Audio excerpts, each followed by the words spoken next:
And that's when I started to get very frustrated with my faith. Do you have any frustrations with religion? Many. Oh, where do we begin? I refuse to believe that I have to rely on myself for everything. Yeah. I refuse to believe. And that is with the most benefit. Hello and welcome to the To My Sisters podcast. I'm Renee. And I'm Courtney, and we are your online sisters and hosts of the To My Sisters podcast. Now, we are all about promoting the wellness, growth and development of a community of sisters across the world. And in today's conversation, sisters, we are going to be having a deep dive into our spirituality. Deep dive. Yeah. Deep Why not dive. come and talk about our spirituality? This was actually a video that was requested by one of the sisters on YouTube. Okay. Shout out to you, Marcy. Thank you so much for requesting it. She wanted us to talk about our journey to spirituality. Okay, any tips we have for somebody trying to go on a spiritual journey, or trying to invest in their spirituality, but also they wanted to know like the depths of how our spirituality. Not deep calls on. Yeah, they wanted to know more about us. I don't know. So is it okay? We'll Claim, profess your faith to the nations. Sis wanted to know how our spirituality affects our decision making, and yeah, our journey of becoming Christians, I guess. Yeah, that's what I was they call about to them. say, because that whole spirituality stuff, like, I can only speak from the Christian perspective. Yeah, that's actually a disclaimer to give with this episode.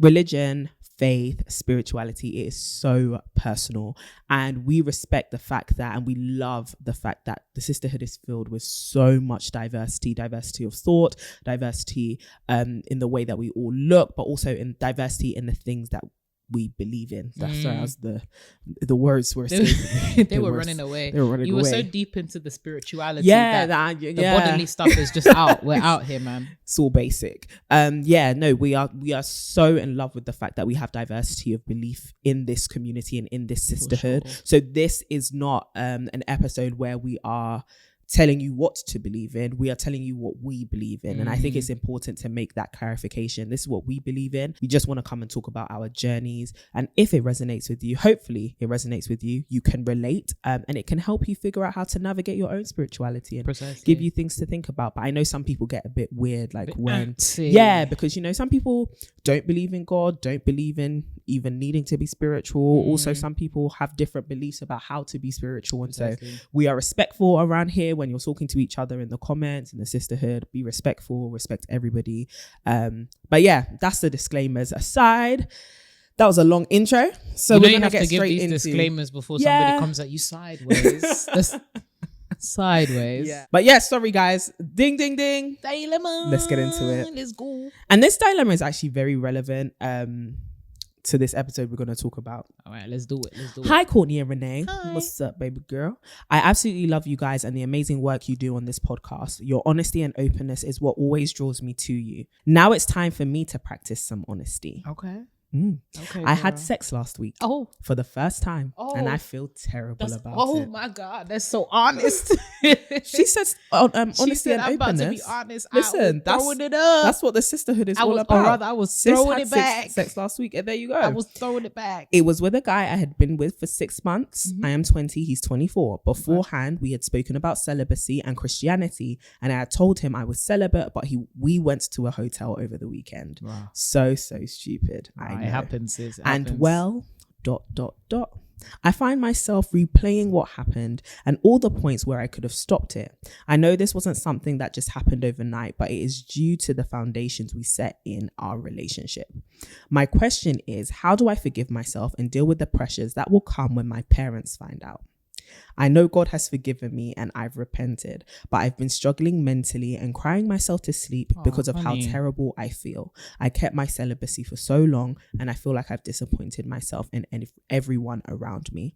I can't even bring myself to explain to my friends why I'm so down because they will be so shocked, as no one would have expected this from me. My mental health is in the gutter and it's exam season, so that's not helping.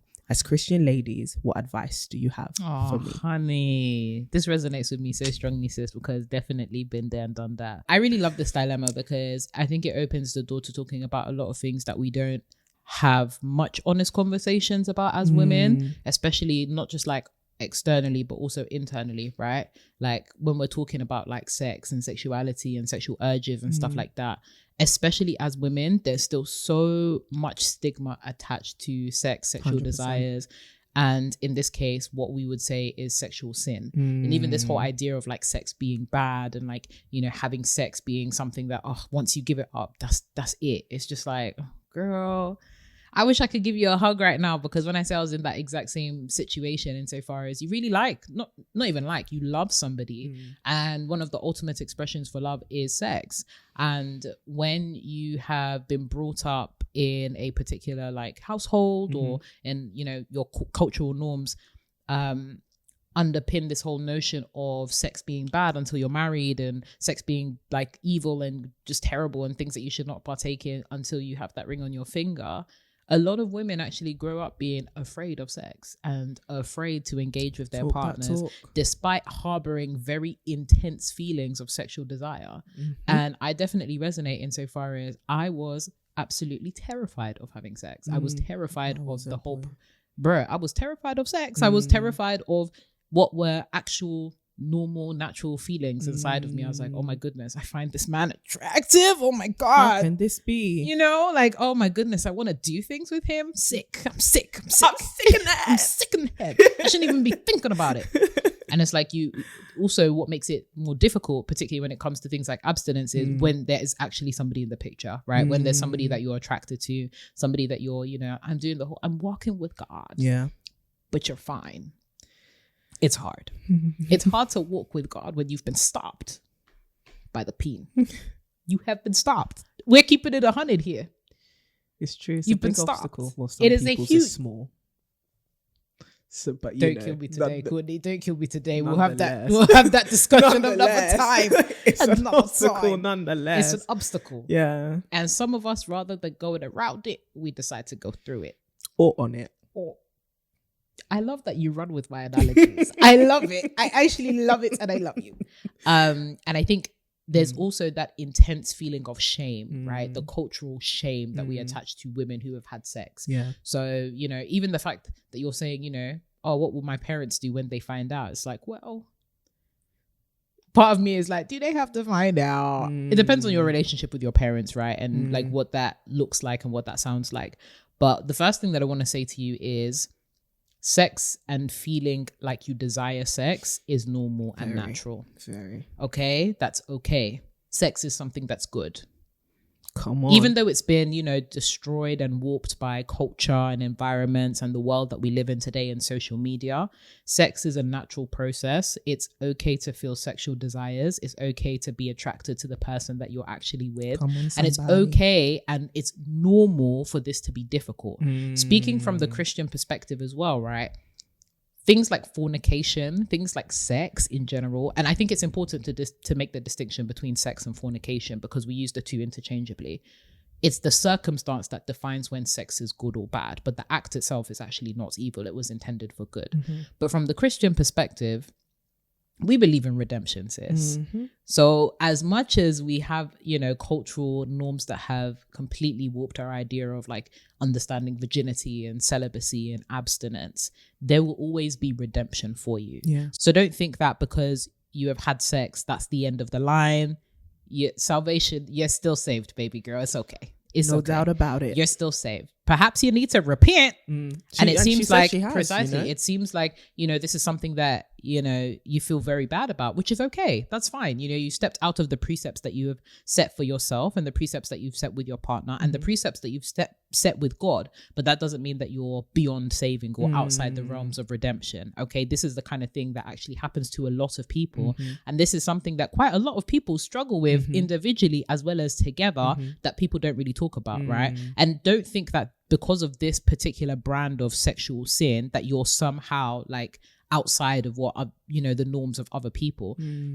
Girl, there are so many people that are struggling with sexual sins that look different to yours, right? How many of us are precisely, or just sin in general, right? How many of us are, you know, addicted to pornography? How many of us are, you know, sexual sadists on the rap? Sorry, I've been watching a lot of Criminal Minds, can you tell?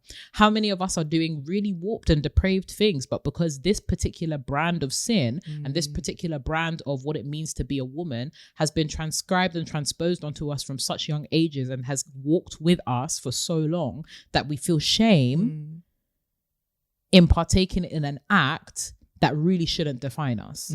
And this is the thing for women, for a long period of time in so many different like cultural norms and cultural spaces, sex has always defined us. That gatekeeping, that guarding of sex, right? And whilst it is important, again, as a Christian, and just reaffirming yourself actually in the faith as well during this time is really, really important, because it's so easy for yourself it's so easy for you to allow yourself to get carried away and condemn yourself when that's actually not the message of your faith. That's actually not. So I would say, actually, because you've stated you're a Christian, sis, go back to the word. Don't be listening to the words that are actually inside of you internally, as well as the words of like your environment really and your cultural norms and what you think people or what you think a Christian should look like or what a Christian should do in these circumstances. You actually need to go back to the word, and I think you'll be very surprised as to what the word has to say about folks like you. Go back to the word. That's my first thing that I would say. The second thing that I would say is you need to reconcile with your partner as well, because this is a journey. Obviously you're doing this, you know, alone insofar as this is your body, but this is also something that you've engaged with another person, right? Sex is an exchange. It's an engagement with somebody else. You need to actually have that conversation or have that engagement with the person that you had sex with and really like understand, like, how did this happen, right? Like, and why did this happen? Of course, you know why you're attracted, etc. But in terms of if you want to prevent it from happening again, you need to think about the blockers. You need to start thinking about like, okay, cool, let's process through these emotions and process through the fact that it happened and get over it. And how are we going to do that practically? Because even in the word, it says flee fornication. Flee it. Don't entertain it. Don't engage with it. Don't think you'll flirt with it. Don't think you...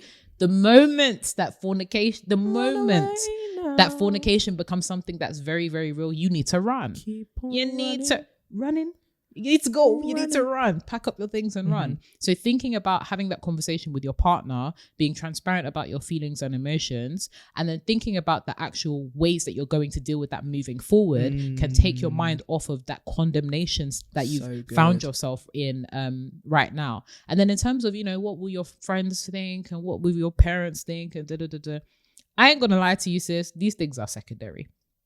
And they're secondary in the sense of, because your celibacy is essentially rooted in your faith and rooted in your belief in Christ and his redemption, baby girl, okay, they can feel a type of way, but at the end of the day, it's you and God. It's actually you and God. It doesn't matter. And to be honest with you, thinking about your friends and thinking about your family,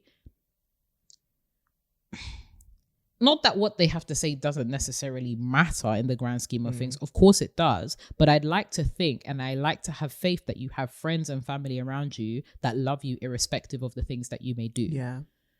And you have to actually have faith in the fact that these are people around you that love you, care for you, and have your best interests at heart. Whilst there may be some, I don't know, initial disappointment or like shock, horror, people move on with their lives very, you'd be surprised at how much people... old news, babe. Do you know what I mean? And it's also not abnormal for somebody at your age and stage to have sex. Do you know what I mean? It's not like something that's absurd. Oh my God, she had sex with her boyfriend. I guess if you are like in a strict Christian community or like in a strict religious circle, it can have serious repercussions. I mean, fairs. In that case, you might just not want to say anything at all. You might just want to keep that between you and your beloved. 100%. But yeah, that's essentially what I'd say. I wish I could give you a hug right now because there's just so much. There's so many of us who have been in that situation where it's like, damn, I gave it up. Yeah. Or like, damn, I let myself go. And it's like, I get it and it happens, but you actually have to let it go. Process through it, but you actually have to let it go because you're so much more than this. And in hindsight, I promise you, like, come a couple of months, couple of years, you will look back and be like, damn, I gave myself a hard time. I gave myself such a hard time. Yeah. But yeah, I'm intrigued to hear what you'd have to say, Miss Courtney. Everything that you said was completely spot on. I think I want to talk about it from the angle of, I think a lot of people, when it comes down to like religious circles and stuff, and people's critique of it, and just generally because of the place that society, the trends that society takes and the turns that it's taken across history, grappling with this idea of virginity and its sacredness and how attached we as women are to it. And one thing I would say is, unfortunately, the way that purity culture, which is seeped into a lot of religious circles, especially Christian circles, has taught us to relate to things like sex, virginity, chastity, purity, and all of these concepts, 100% is viewed from the lens of punishment, condemnation, shame. The idea that if I do these things, if I do sin, or if I go against God in some kind of way, I will not be deserving of anything good. And then marrying that with a world that tells women, like you said, to be ashamed about sex, to be embarrassed about sex, and to not really assert their sexual agency. Those two together make virginity, or rather make purity, more about fearing society than it is actually fearing God. And if you don't realize, if you don't decenter the fear of people from your purity journey, your abstinence journey, your celibacy journey, whatever it may be, or just your relation to sex, you will constantly be in fear of slipping up, and it will also pervert your understanding of sex. And the reason why I say that is, you cannot go to a person who did not make a thing to define a thing and not expect it to be perverted or abused. You cannot take your purity journey and detach it from its core premise, which is not the fear of people, their reaction to your parents, your friends, your partner, even yourself, your own disappointment in yourself. You cannot make that the foundations of your purity journey. The foundation of your purity journey is your devotion to Christ. And if you don't reframe it with, I'm devoted to Christ, I love Christ, and then find out who God is to you, you're never going to have the strength to forgive yourself. And we see it as like, I'm keeping myself pure. I have to do all of this work. I have to try so hard to resist all of this temptation. If I don't, it's a reflection on me and how bad I am and how unworthy I am and all of these things, when it's actually like, no, this is the perfect opportunity for you to discover more about God. And we often use religion as a restraint on people instead of giving them the freedom to discover who God is. You know, and it's in our discovery of who God is and living in that freedom that we actually experience the beauty of faith. And I think that's why a lot of people then retaliate against religion, because it's like, but I have these natural feelings, right? I have like he was saying, I want to have sex, I get horny. How do I grapple with these things outside of shame, right? Are we taught enough, especially as women, to interact with the concept of sex outside of shame and in a place of freedom, even as single women or women who are not married, right? You can still have a freedom and a liberty when it comes to sex, not necessarily having sex, but thinking about sex, understanding your agency and your autonomy when it comes to sex, understanding your own body, right? And more so in the sense of not being ashamed, not being afraid, not being... Because what you have to understand, like, biblical concepts is still within the context of a historical period and also a culture, right? In our modern day, right now, maintaining biblical principles such as the laws of God and the things that God calls us to do, that's still important to do. But then how do you contextualize it to our time? What are the things we have to fight against? Something like shame and embarrassment and shyness and coyness towards sex is not a commandment. It's a culture. And we treat these things like, well, that's a commandment. Why should a girl be talking about sex? That's not it doesn't break any commands. That's a culture. Do you get what I mean?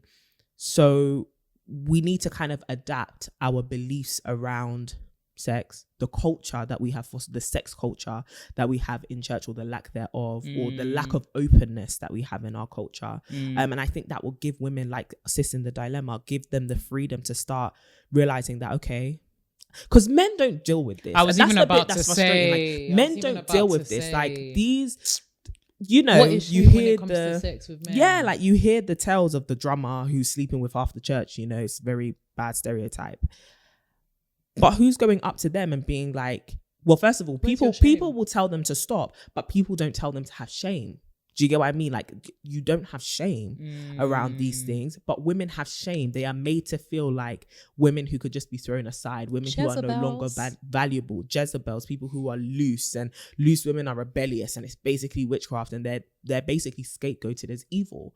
But what of your men? Is it that the sin is evil? Because if the sin is evil, then all their men are devils. All their men are devils, I think so. There's multiple words. Right? But no one's approaching it from that, because they see it as, men, they have testosterone. Of course, they're going to be tempted. And if they fall, it's understandable. And it's like, if we actually took time to, and this is one of my, let's get into the episode, because Marcy asked, like, have we ever struggled with our spirituality? And I think this is one of the areas where I have struggled most, because I think people believe that you enter into, we're Christians, we're Christians.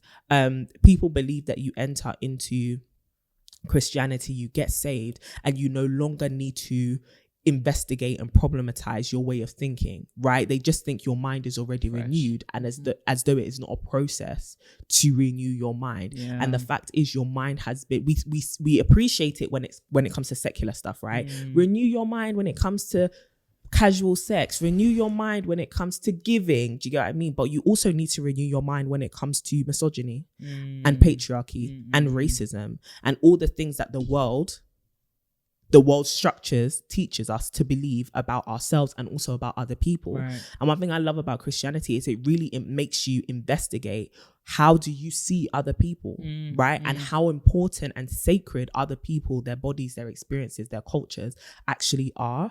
And people don't think critically enough about that. Nope. And that's when I started to get very frustrated with my faith. Do you have any frustrations with religion? Many.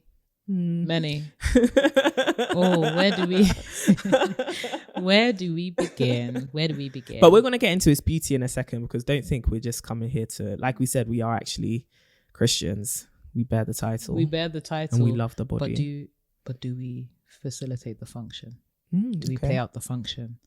I will leave you guys to ponder that. No, I'm trolling. I'm just being unnecessary. I hope we do. Yeah, I hope we do. Damn. At least we try, and we put in our best efforts. We're putting in our best efforts. First of all, I love that little like intro that you gave us, insofar as like, you know, we struggle too, because I think it's so important that not even just like when it comes to spirituality and stuff like that, but just in general, people are open and transparent about the fact that things are not easy. Because I think the trap that we fall into the modern day lifestyle living, the things that we see is this desire to make things look easy, or this desire to make things easy just in general. And it's like, life isn't that way. And I think many of us would actually do better if we were accepting of the fact that life isn't going to be easy, and we're prepared, rather than trying to run away from a hard life through all of these mirages of easiness. So good. Because at the end of the day, the mirage is going to evaporate, and then you're going to be left with a doubly hard life, because you have no tools and no principles with which to attack life with. So I love that you gave that little preamble. But yeah, in terms of like faith and spirituality and the areas that I struggle with, to give a bit of a background, I've definitely been through multiple phases as it pertains to like spirituality. I've definitely been all over the gaff. I've always been somebody that is intellectual, in the sense of, I love intellectual pursuits. I love reading. I love like finding out more about the world. I was that kid back in the day that's always like, why? But why? That says, but why, incessantly, until whoever I'm engaging with either gets exasperated or is like, don't you think you have better things to do? I actually even struggled with the concept of faith and spirituality itself, because I found it difficult to believe in. I found it difficult to believe that there was more to us than, you know, flesh and like our thoughts and stuff. I found it difficult to buy into this whole idea that there was more beyond what we were presented with. And it's difficult because it means that you lose control in those elements, right? Where at least with my body, I can feel it, I can touch it, I can hear things. I feel like I have control. With my mind, I can, you know, decide to do things. I can logically process through things. It's there. My brain is, my noggin is up there. My spirit, I don't know what to tell you, Johnny. I can just about, you know, grapple with it. It's an intangible thing. And I think that nervousness around tapping into something that's relatively unknown and tapping into something whereby I actually don't have full control was something that made me nervous and doubtful and scared for a long time when it came to spirituality. And I think also because of that lens, I always engage with spirituality from an intellectual level. So it was always not necessarily to learn, but more so to debate. So I'm out here interrogate, right? So I'm out here interrogating all of the world's major religions. I'm out here interrogating like just the whole concept of being faith-based and all that kind of stuff. So that was something that I really struggled with in the beginning, which was letting go of the fact that there will be times where I'm not in control. Yeah.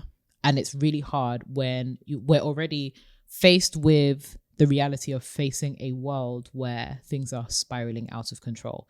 It's like, this is just another thing I need to think about now, where I'm just not going to have control.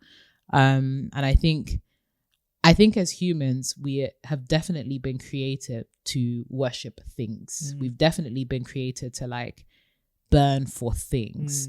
And I think, unfortunately, where there is great capacity for good is great capacity for evil.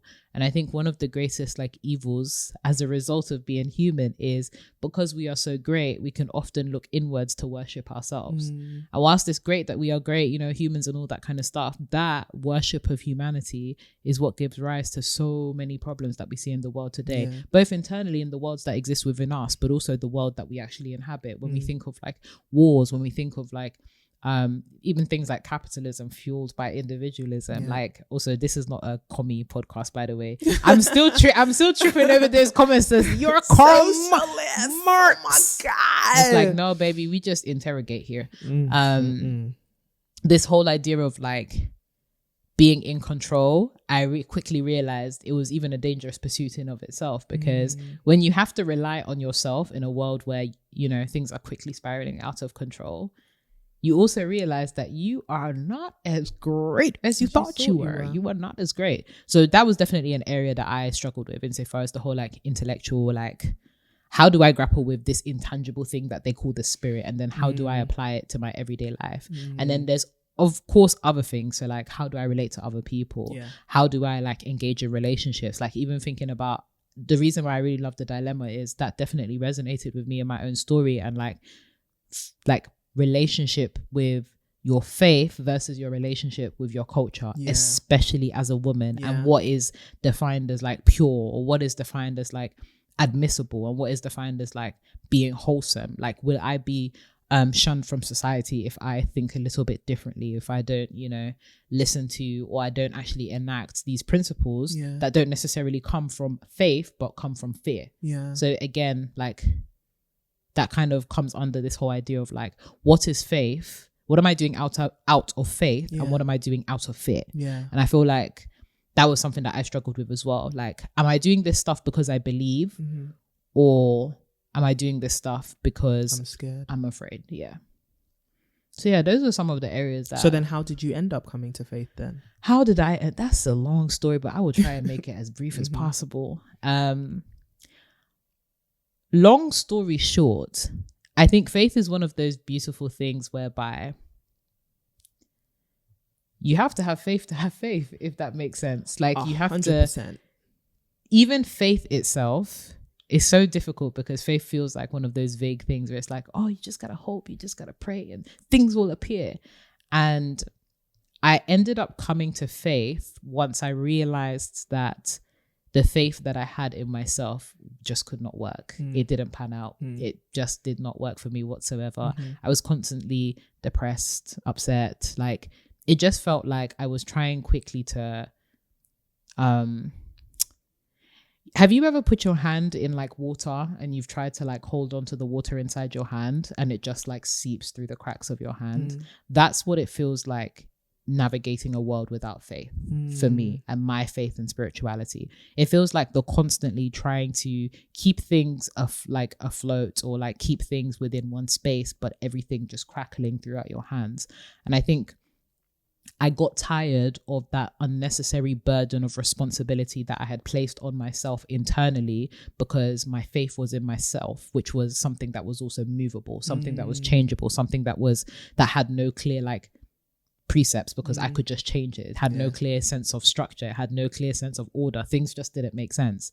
And eventually I came to faith because there were certain things that were happening in my life that could not be explained by myself. And there were certain things that could not be explained by my culture, that couldn't be explained by, science, that couldn't be explained by intellectualism. And it was the conscious decision to let things go, the conscious decision to believe in something that's actually higher than myself, and the conscious decision to embark on a process of, I'm going to keep on going down this road and see what I find, rather than going with something in mind, if that makes sense. So it's the openness to like exploration. And for me, I found Jesus. And that transformed my life because it meant that there was now something that was very firm. There was now a strong tower that was in my life. Before the strong tower, I was the tower. I was the one that was like trying to stand firm. Now I could let go of that unnecessary burden of trying to control everything in my life. And it also meant that I could actually transform myself with a belief system that was actually centered on love, that was centered on redemption, that was actually centered on forgiveness. It meant that I could actually become a better human being by not focusing on being human. It meant that I could focus on something that's far greater and far more beautiful than that. That's amazing. I really like that. That's nice. Damn, that was nice. Deep, man. That was some soul searching. That was digging deep. I was even feeling my heart was doing. Faith is a difficult thing to pinpoint sometimes. What do you mean? Or rather, it's a difficult thing to articulate. Like sometimes you don't have sometimes I find that I don't have the vocabulary to articulate the sense of peace that I have found through my faith. Yeah. I understand that. I can relate to that. But what about you, Miss Courtney? Your coming of age foray into the faith. This is, guys, my mixtape. You're in for something that's really treat worthy. But you're it's the way you're looking at me for me like, what nonsense is this lady gonna say? But your understanding of like faith, spirituality, how did you foray into the faith? So, I wasn't necessarily, I was raised Christian, right? But I wasn't forced to go to church. I wasn't forced, I wasn't any specific denomination. Well, I was raised Catholic, but I wasn't forced to go to church. Yeah, I wasn't forced to go to church. Went to a Catholic school. We both did. Yeah. But nothing was forced on me. Yeah. And my parents were Christian as well, but they didn't really go to church either. So it was just very much like I wasn't raised in Christian community, I'd say, or like church culture. And as I got older and I got more independent, I didn't really care for it. Like it just felt like a bit of a tiresome burden, a ritual to just have to go every Sunday, and it's long. I don't actually like these people, and like, I don't care. But I would still have that, I guess, that element of spirituality, which was, I pray before I go to sleep sometimes. And, if I'm going through a bind, I'll be like, yo, Jesus, hey, what's up? Fix this now. Or like sleep paralysis. I never had that till I was really 22. Really? Yeah. I'd never experienced that. If there's one thing to make you call the blood of the Lamb. Jesus, there is a devil in my room. I hear it. But yeah, so it wasn't till I was 17, just a couple months before I turned 18, and life was just crap, in the bin, terrible, horrible. Like I absolutely hated it. And yeah, I was just kind of like, similar to you, there actually has to be something that explains what I'm going through, something to help me get through what I had gone through. But also I wanted an understanding of why people were the way they were. And I think that was my fascination that led me to kind of picking up my Bible, and because I definitely knew I had experiences with people who were of other faith, and I had looked into it, and I had kind of been like, nah, I kind of like the Jesus thing, but I'm not going to go deep into the Jesus thing. You know, I just want to go make it to heaven. Thank God. Just on the hanging on the close. close. But what actually made me, I guess, take my spirituality more seriously was trying to understand and find an explanation for, at the time, the things I was trying to get my head around, such as abuses of power, abuse, inequalities in the world and stuff like that. And I think it's interesting because a lot of the things that make people struggle with faith is kind of what drew me to faith, in the sense that, like, people often talk about, well, you know, if there's a God, or if there's, you know, if you believe in the Bible, how can you be like, why is there evil? Why is there injustice? Why is there all of these things? And I personally, I don't know what it is, but I have this perspective that all of these things are explained through our faith. You know, people, like you said, once people cast God aside and they choose not to worship something that's good, something that's pure, something that's just, they start to worship themselves. And your worship will always make you serve that which you worship. And so they start to serve themselves. And when people serve themselves, they abuse other people in order to satisfy themselves. And having that perspective of the only way that you can really avoid that is to do things like our faith kind of makes us more thoughtful of: suppressing the flesh, denying the flesh, dying to the flesh, the idea of a crucifixion, the idea of, okay, well, then once you do crucify the flesh, what's the hope that you have? Well, there's resurrection, you know, there's new life, you're living for eternity, all of that. Like, seeing that there are ways to enjoy things, there are specific, like you were saying, sex is not evil. Sex outside of certain contexts, a certain context, is what's evil. And it's not just the evil of fornication, it's the evil of rape, it's the evil of molestation, it's the evil of all these other things, right? And so if we don't have this idea of like the sacredness of the sanctity of certain things, the gravity of certain things, but also the sacredness of other human beings, we will always abuse our power, and it will inflict pain. And if it inflicts pain, people will suffer. Do you get what I mean? I, having seen suffering, having seen pain, having seen abuse, I was just thinking, like, I need something that holds me accountable, but also gives me the power to not do this, right? And I think that's why, like, when we talk about friendships and stuff, it's a lot about that self-awareness, that self-evaluation, and not putting it past yourself that you could easily become a villain, especially because it's easy to just start serving yourself in relationships, and being in relationships thinking about you and what you gain and what you benefit, and forcing people to do things which are in your best interest but actually don't protect them. And having that kind of perspective has come from my spirituality, has come from my faith, and having that lens of understandings. You may disagree, I don't really want to hear it. So personally, when I was 17, I was just like, oh, this kind of explains it. I'm gonna roll with that.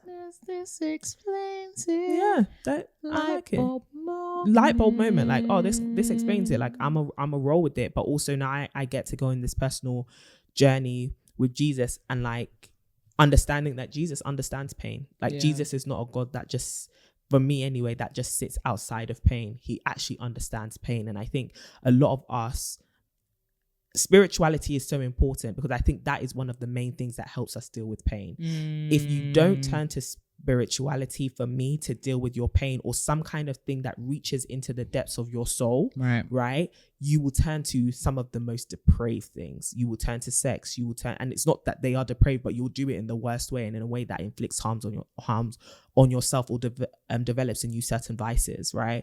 Sex, alcohol, drugs, other things.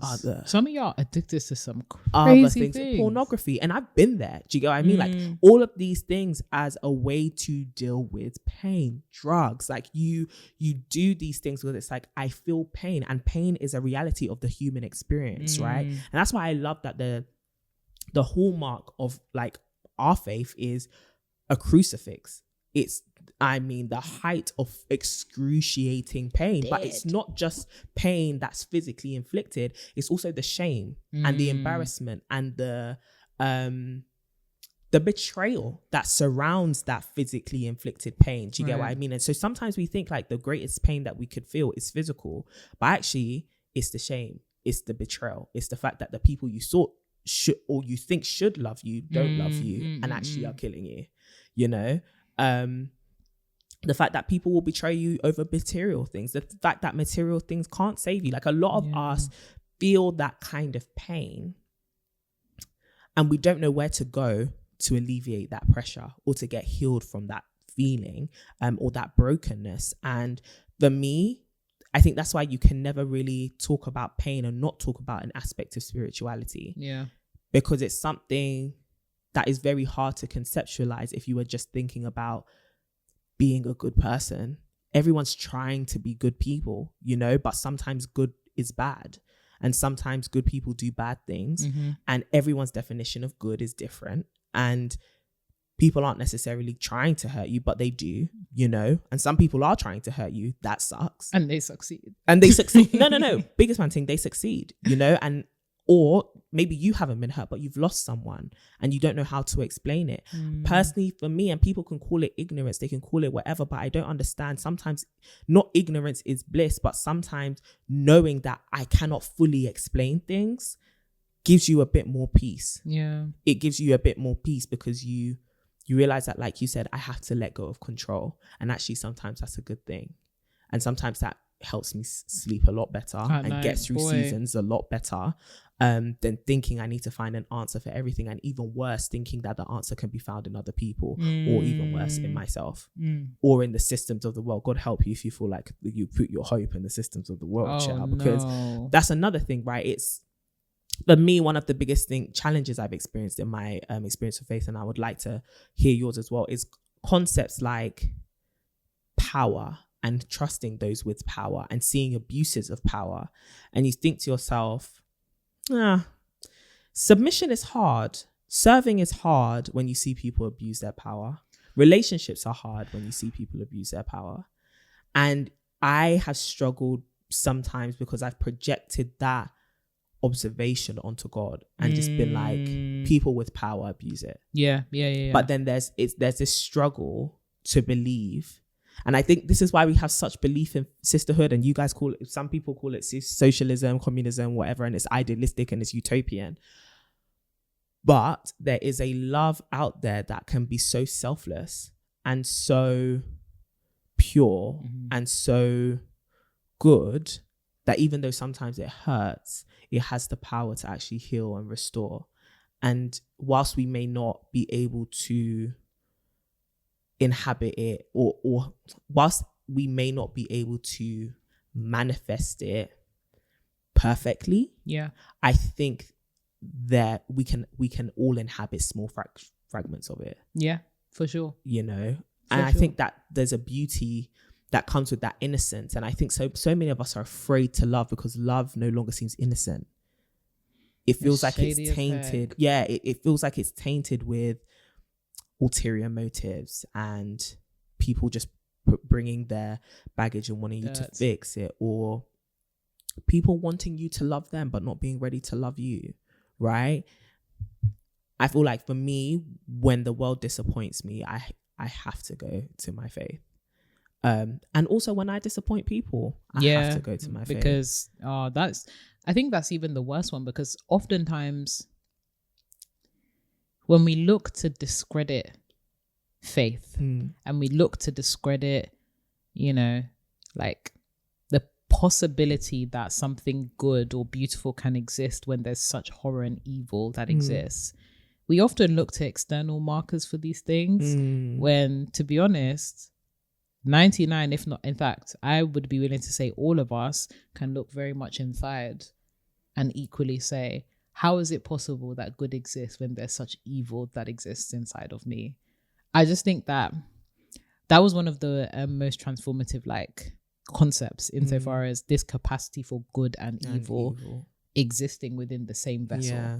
And we're going to call it spectrum theory. Walk with me. So that's also one of my favorite phrases right now, because the moment I say walk with me, everyone just looks at me like I'm about to jump out the boat because you're talking some crazy spectrum theory. Walk with me. I think that because we have the capacity to exhibit both good and evil, two absolutes must exist at the end of the spectrum, evil and good. And we are just kind of good on the spectrum insofar as, are we going to decide to be more towards the evil or more towards the good?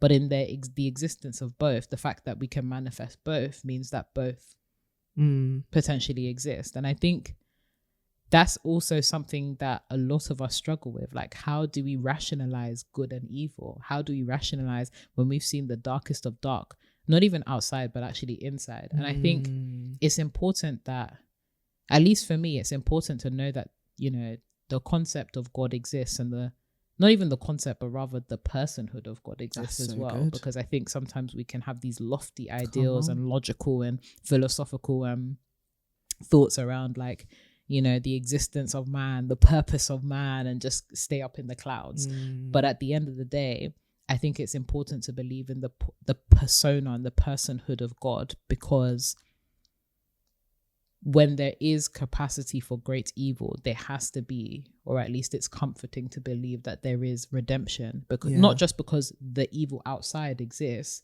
but the evil inside exists. Like, if I have great capacity to be evil, I also want to believe in my capacity to do good. So rather than me trying to find a way to discredit all of the, like, discredit the concept of like good and evil, and discredit God's persona, and, you know, look at all the evil that is happening outside.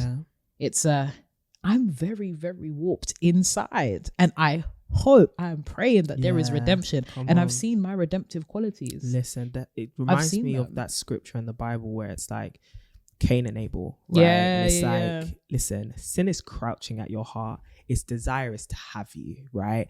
And I think more of us need to become comfortable with what you're saying and more aware of what you're saying, which is that the evil is within. The question is, will it have you? Will it consume you? Can it possess you? And like, that's what you're fighting with. And it's like the dilemma, right? Do not be shocked that you are tempted.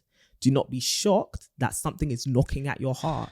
And it's like, hey, bruh, what's that? Bruh, it's me at your door, you know? But the question is now, can that lust have you, right? Can that perversion have you? Can the greed have you? And even if it does have you, can it keep you? Because I think there's so many of us that we give ourselves away. Yeah. But then we think that we are ensnared by it. And I think that that's why I love the message and the beauty of Christianity insofar as it is a redemptive message. It's not about just being perfect. It's not about like becoming that angel and, you know, being Christ-like. It's about redemption, because Lord knows all of us on any given day need redemption. We need redemption. There are very evil and wicked things that many of us think about, many of us do. Even when I think about something like power, right? When we look at things from afar, it's easy. When you said that, I thought about the show. Really? Yeah.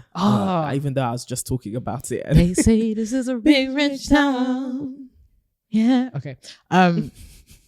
Even when we think about power, we think about it often in isolation, and we often think, how is it possible that such people can turn bad so quickly because of power? They have all of these resources, etc. As if we don't have power every day. There's a quote, I can't remember who it's by, but when I came across it, I was like, this is so powerful. Many of us are not upset with structures of inequality and systems of abuse. We are upset with our position in them.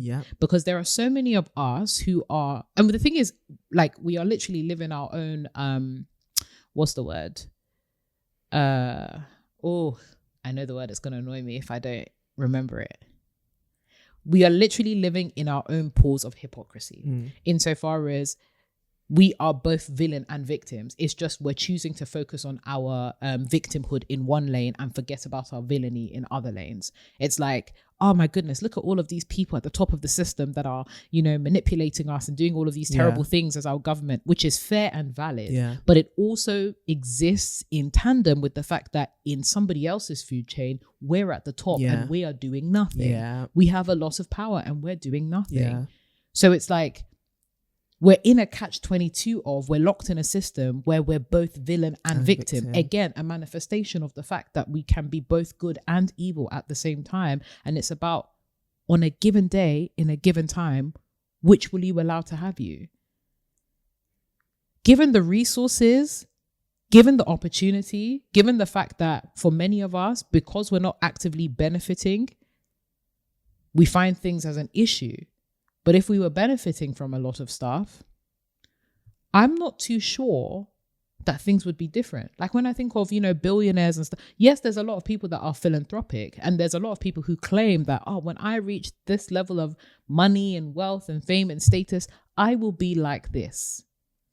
You might be surprised to find that when you get to the top of that food chain, you're not interested in, because the thing is, a lot of the things that contribute to us acquiring that power in the first place can often be evil, can often be resting on exploitation, resting on being, your character sucks. You had to be a terrible human being to get to the top. Like, at what cost? And that's another thing to even consider when we're thinking about faith and spirituality and like deciding the kind of person that we want to be. At what cost? What is it costing us to be good? What is it costing us to be evil? And sometimes the cost or the price to be evil is cheaper than the cost of being good. Because the cost of being good is yourself. That's it. Damn, man. We on deep, man. Because the cost of evil is other people. That's the cost, right? If I'm going to be evil, what's it going to cost me? The severance of this relationship. You go then. But if I'm going to be good, what's it going to cost me? Denial of my own desires. Bruh. That's me needing to push myself out of the picture, and the things that feel good to me and the things that make me feel like I'm in control and that I have power and that I have all of these things, right? I would rather sacrifice you over me. So it's easier. The cost is higher. It's actually crazy because, this focus on the self, it's when you focus on yourself that phrase rings true. You're born alone and die alone. Yeah. When you focus on yourself, you will find yourself dying alone. Yeah. You will find yourself, you've been born here, you will experience life alone, and you will die alone. I refuse to believe that is the case for us.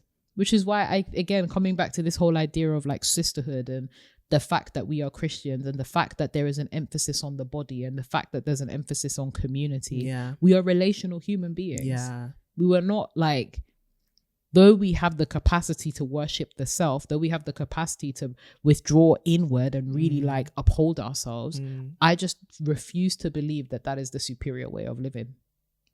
I refuse to believe that I have to rely on myself for everything. Yeah. I refuse to believe. And that is with the most benefit. That is with exactly this. It's a deep one, isn't it? Yeah, no. And I love having these kind of conversations, especially in intimate spaces, like and spaces where you can actually, you're dealing with matters of the soul, you're dealing with matters of the spirit, and like that shouldn't just be done carelessly, willy-nilly. Right? Yes, really and truly. Like I've been pondering more recently about like the work that we do and what we get to do, and just thinking that like, listen, what you give your ear to, what you give your eyes to, you give it permission to enter your soul. And the fact that people listen to us on a weekly basis, watch us on a weekly basis, I do not take for granted the fact that we get to have access to your soul. Bruh. But we don't want to be the only ones, and we also don't want your spiritual journey to just be contingent on us. Not that it would be, I mean, that's quite a bold statement to make, but like, even if you are somebody in a religious circle, like it's easy to fall into this trap of making the community or the organization or the rituals, the habits, the weekly service, church service, or the prayers, the relationship that you have with God, right? And I think one of the core pillars in our faith is this idea that God is relational, and he has a desire to know us as much as we must get to know him. And so what, in terms of going on a spiritual journey, right?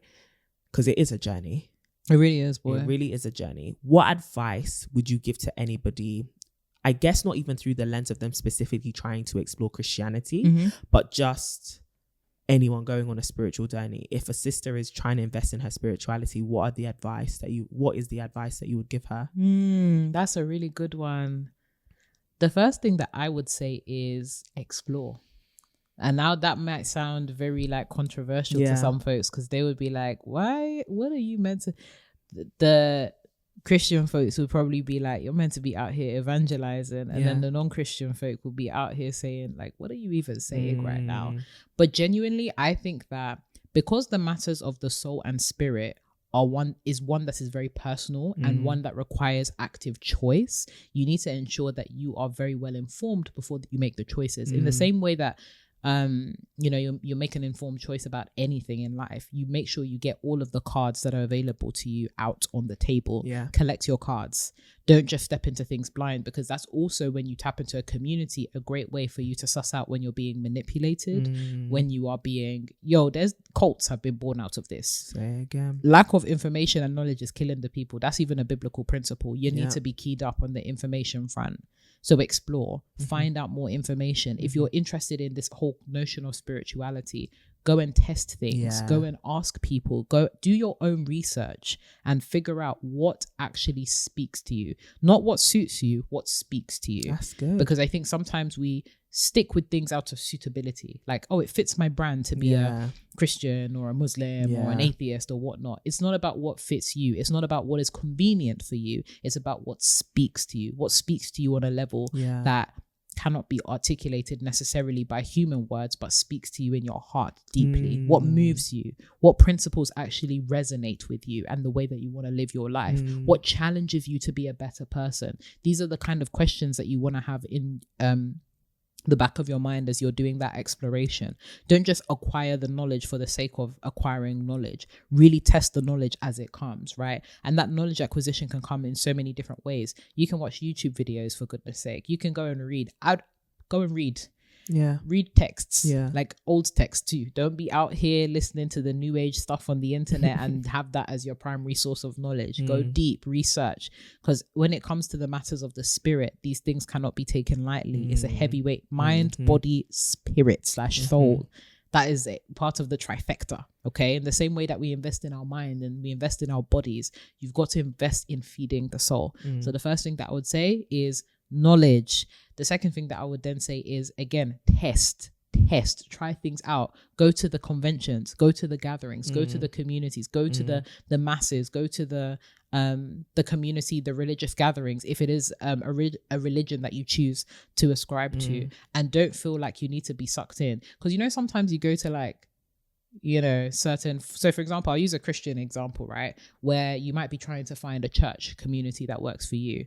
Don't feel that you have to go and attend the first church that you visit. You can hop around a bit, test out what works for you, what doesn't work. Test. It's important. Test. It really is. And then also tap into the community of people that you have around you, like your friends. You might have a whole host of friends from a whole different variety of religions. Ask them questions, engage with them, figure out what was it that sparked off their faith, what was it that sparked off their journeys. Use your parents as resources as well. Like, don't be afraid to start that line of questioning if it's appropriate, though, because I realized there are some situations where that's actually not your parents are strict something, and you're just like, I'm not trying to get in 100%. trouble. I have a friend, like, listener of the podcast as well, absolutely love her, and she's going through something very similar of like, I was about to say unsubscribing, like it's a YouTube channel, but leaving a religion. And the story it's full of such like,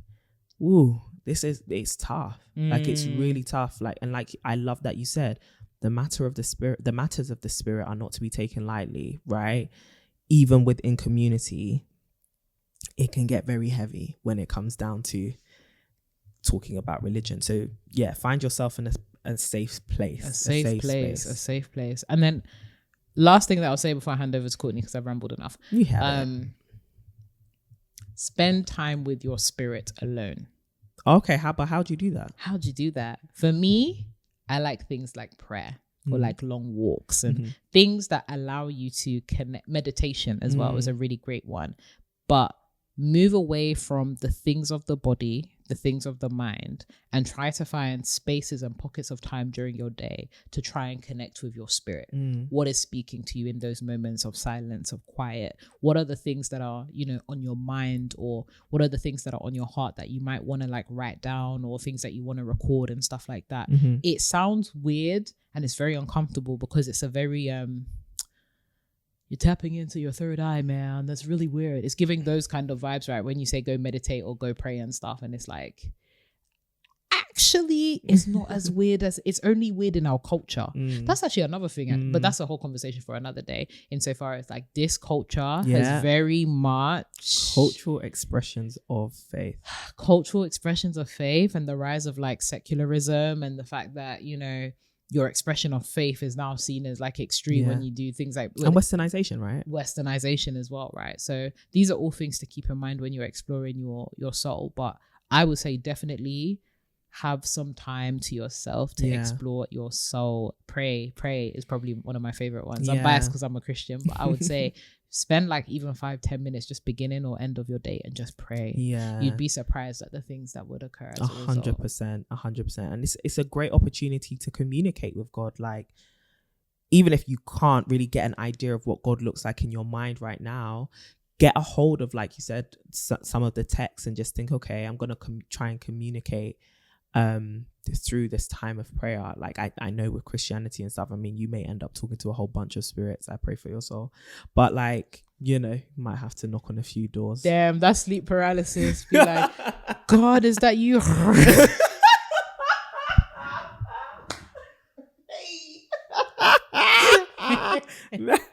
Wrong house. Wrong house. Me no hablo inglés.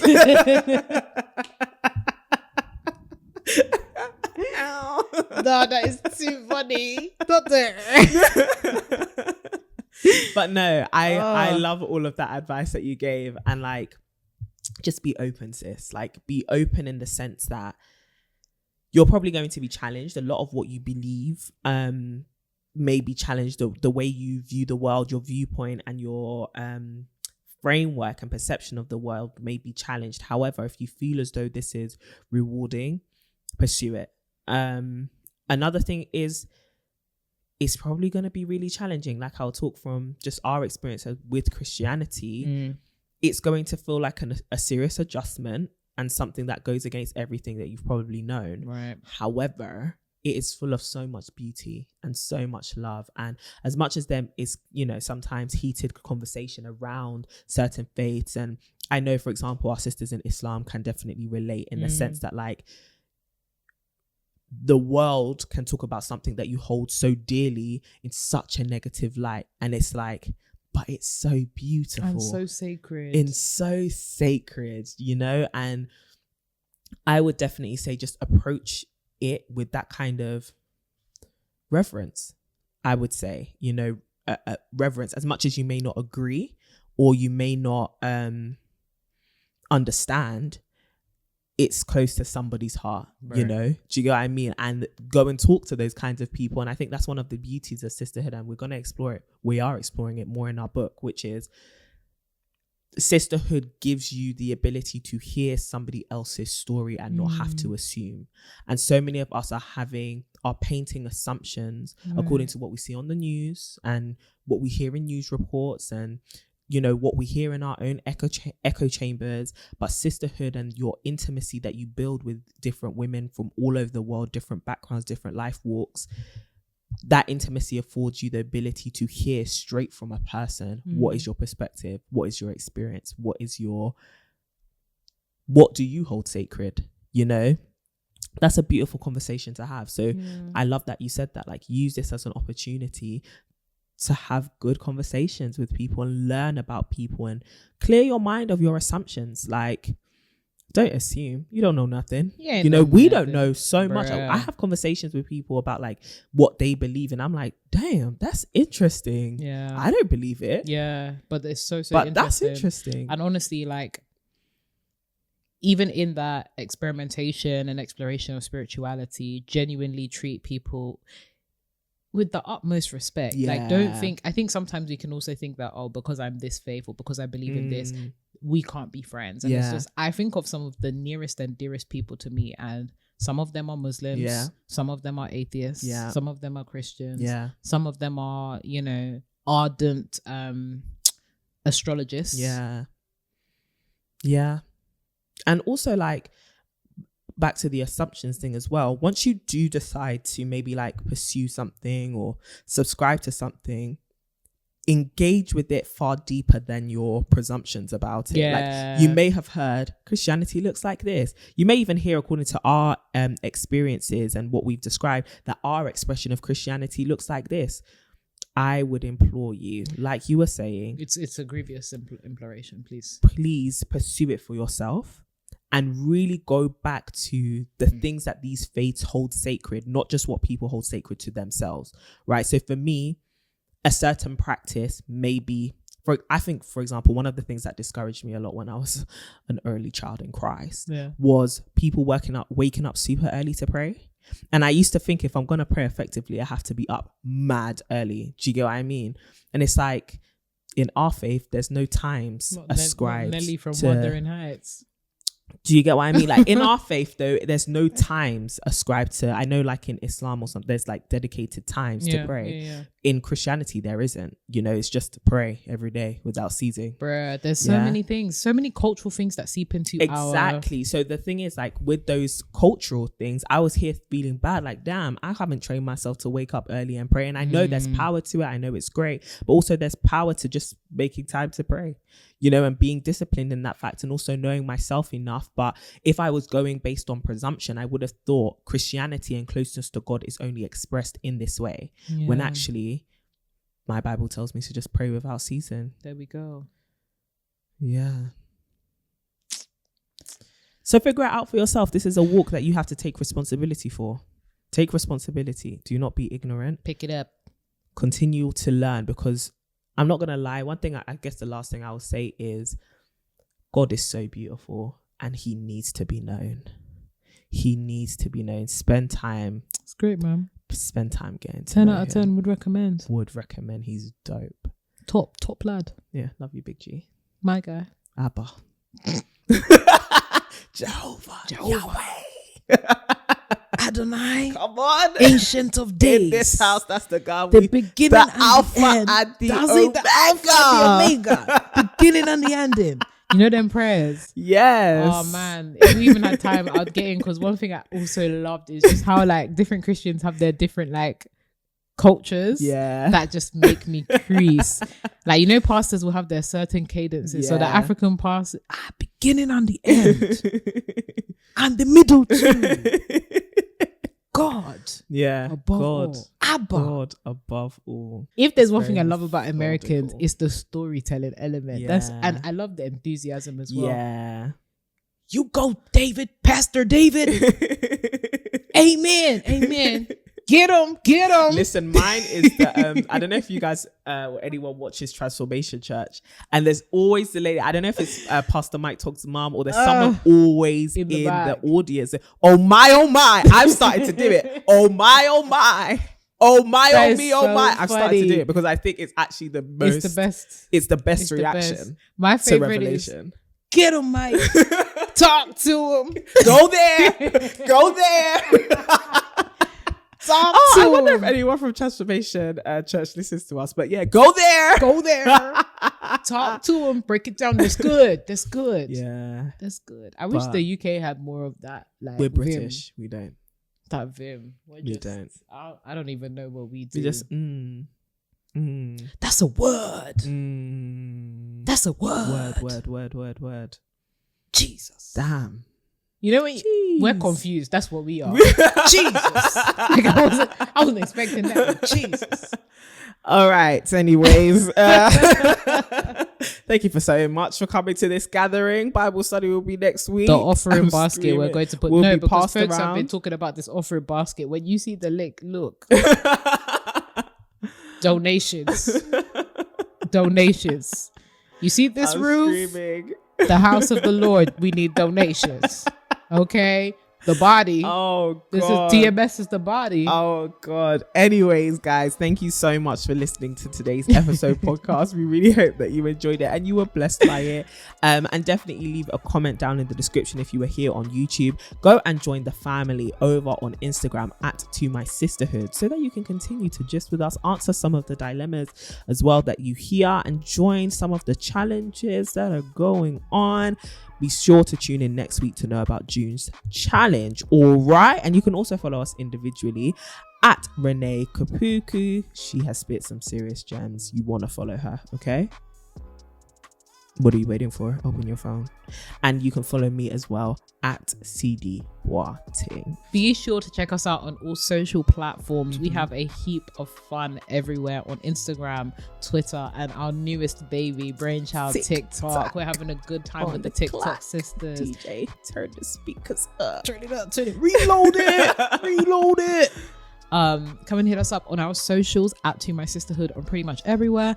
And of course, you can always be a part of the sisterhood by joining our main link left. That's right. The link will be below or in the show notes. And you can also check us out on www.tomysisters.com to sign up to that mailing list. That's where you'll find us. There right you go. there. We hope that you have an amazing week. And as always, keep glowing and growing.